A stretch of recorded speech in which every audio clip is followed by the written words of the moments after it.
Hello, everyone. Welcome back to my Code to Care series on AI. I rotate through three different types of topics. One is kind of raw education topics, how does ML work type of thing. Second are use cases, and the third are kind of bias, ethics, safety, those sorts of validation, those kinds of topics. So I'm on the third rotation, which is bias. So this is a very important topic, machine learning bias. And it's also a very interesting topic. And I fear that I might oversimplify in this video, and I don't want to oversimplify this because it's quite important, but I do want to simplify it enough. That's sort of the style of teaching that works, and then you can learn more over time. But this is one of the dangers of machine learning, actually, because machine learning is very good at replicating the past and scaling up something. And so you have to make sure you're not scaling up something that's unfair and biased, because machine learning can do a very good job with that, unfortunately. So I'm going to talk to you about how to think about bias and a few tips you can use to identify bias. And then maybe in future videos, I'll talk about different ways you can solve that problem. So when you think about bias, I think it's helpful to think about it in three areas. One is biases in the data.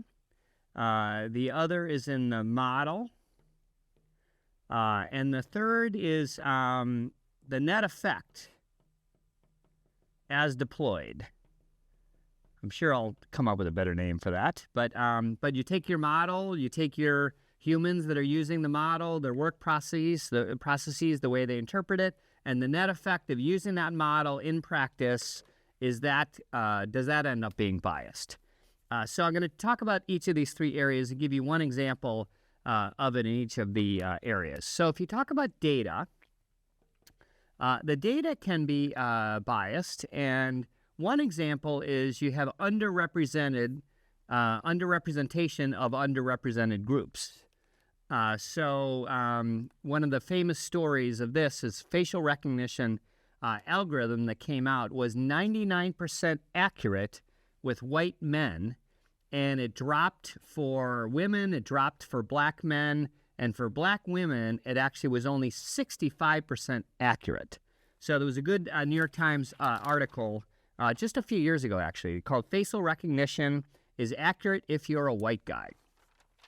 And the main reason they had this problem is that it was underrepresented data. So the number of pictures of black women was much less than the number of pictures of white men. So the model did not learn as well on that particular group. And so one of the main things you have to do is make sure your data is representative.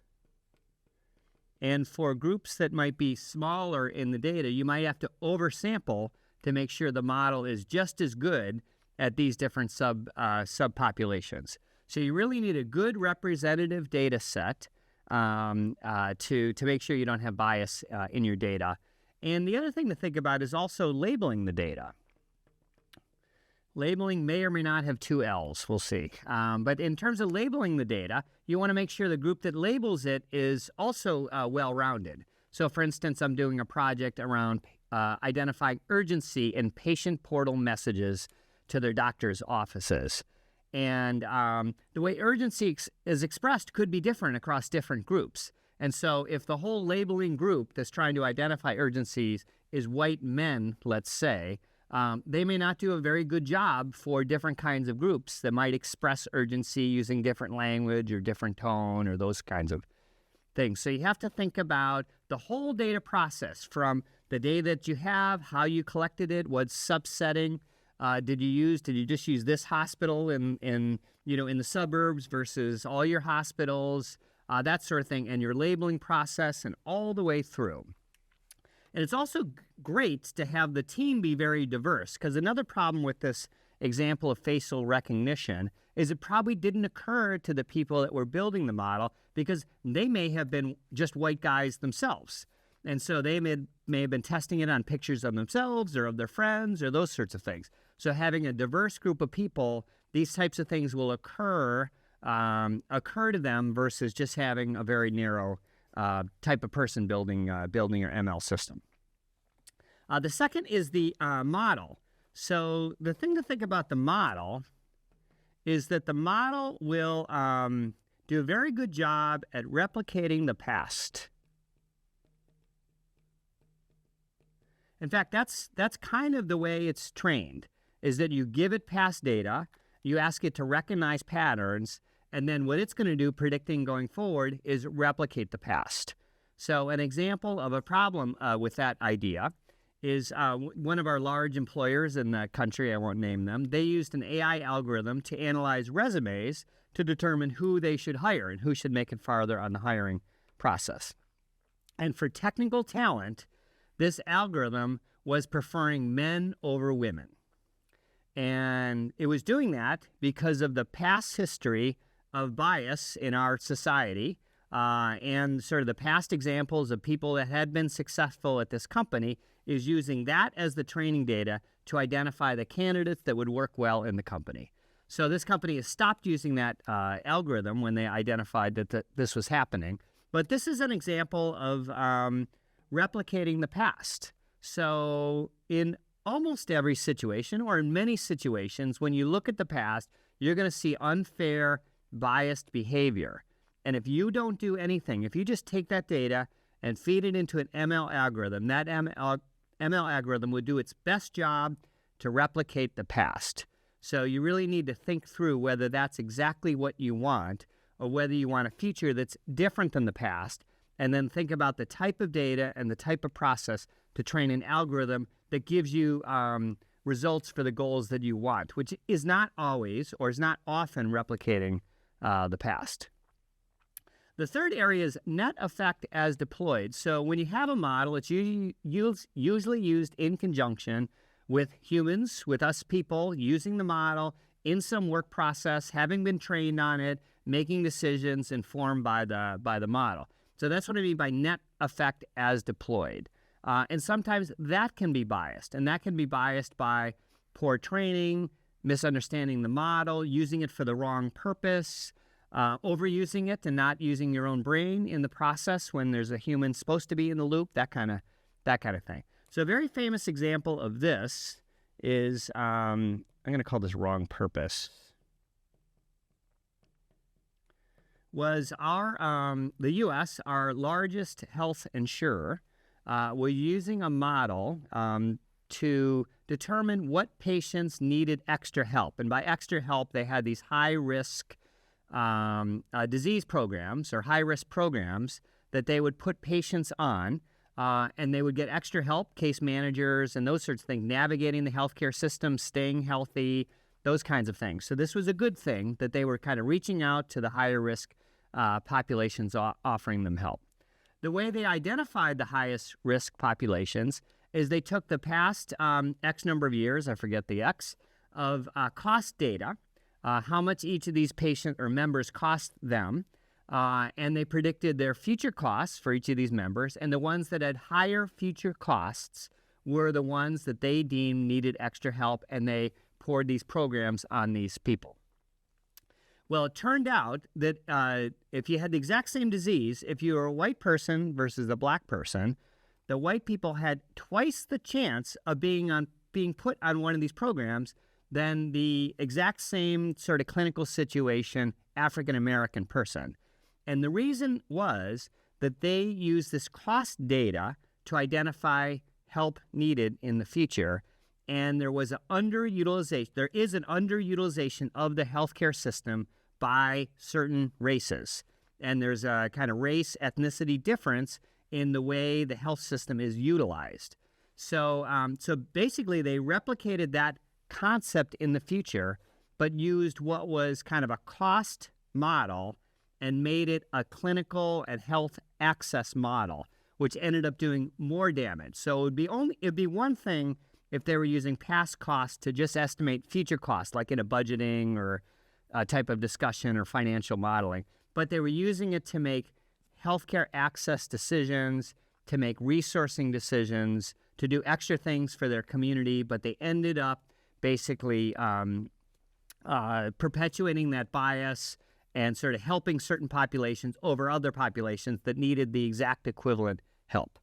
So they're not using that model anymore either. But this was a case where race and ethnicity may not have been model features, but machine learning can be complicated. The data can be complicated. Our past can be complicated, and machine learning can really identify some of those factors and sort of replicate that in the future. So those are kind of examples of the data and how that may be biased, the model and what that's all about.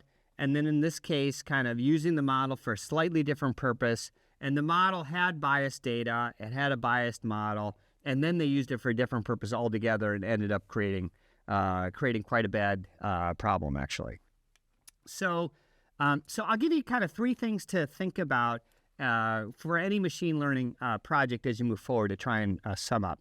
So number one, actually I'm going to start with number 0 because you really should do this first before the machine learning modeling process. So the question is, do you want to replicate the past? Because if you don't do anything, the ML model is going to do that. AI replicates the past. So question number 1 is you need to have that discussion as part of your AI project right in the beginning, saying, is our goal to automatically replicate the behavior of the past? And have that to be a good, thoughtful discussion. And if the answer is yes, then you can move forward in a normal machine learning way. And if the answer is no, you have to look for some solutions to eliminate sort of bias that can exist in the system. The second thing that I always do is you can look at accuracy by group. So that first story of the facial recognition being way more accurate for some populations than others, that's a pretty easy thing to test. Basically, you have your data, you have your model, you have your test set that hopefully is labeled in an unbiased way, and just slice it by men versus women, by young versus old, by different ethnic groups, by different kind of socioeconomic classes. Just slice it and dice it and see if the model is equally accurate for all these different groups. And if it's less accurate for some groups, get more data, do some other sorts of things to make the accuracy better. So you basically have even performance across your whole population. And then the last thing I would say, or one of the other easy things that I do, is you look at the bad side of the model, and then you see whether that bad side is more prevalent for your underrepresented groups. So what I mean by this is a lot of machine learning models have the bad side. So let's say a model is helping you approve a loan, or hire or promote somebody, or something, even a no-show appointment, whether somebody's going to show up for their appointment or not. Most models will have a bad side. So if you deny the loan, that's the bad side. Or if you cancel an appointment because you think they're not going to show up, that's the bad side. So there's the bad side of the model. And then what you can do is look at your different subgroups and see whether the bad side is more prevalent for each of those subgroups. Because then you're asking for trouble, you're asking for this bias, you're asking to do damage in your business and your community with your customers if you're finding this out. And this is relatively easy to do as well.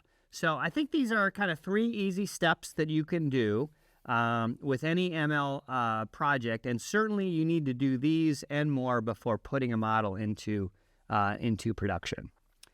So I hope that was interesting. I hope it didn't oversimplify this too much, but it is one of the weak points of machine learning. Is it does a good job of taking our past, good or bad, and sort of replicating that, and even replicating it with more strength. There's scalability to machine learning. But some people believe that computers could not possibly be biased. So if a computer's telling them something, it's not going to be biased like a person. But the reality is there's no such thing as just computers. Computers are trained on data, which comes from all of us. They're designed and programmed by people, which is us. And so these algorithms can have all the flaws that we sort of bring into the process as well. So that's it. I'll talk to you next time. Bye.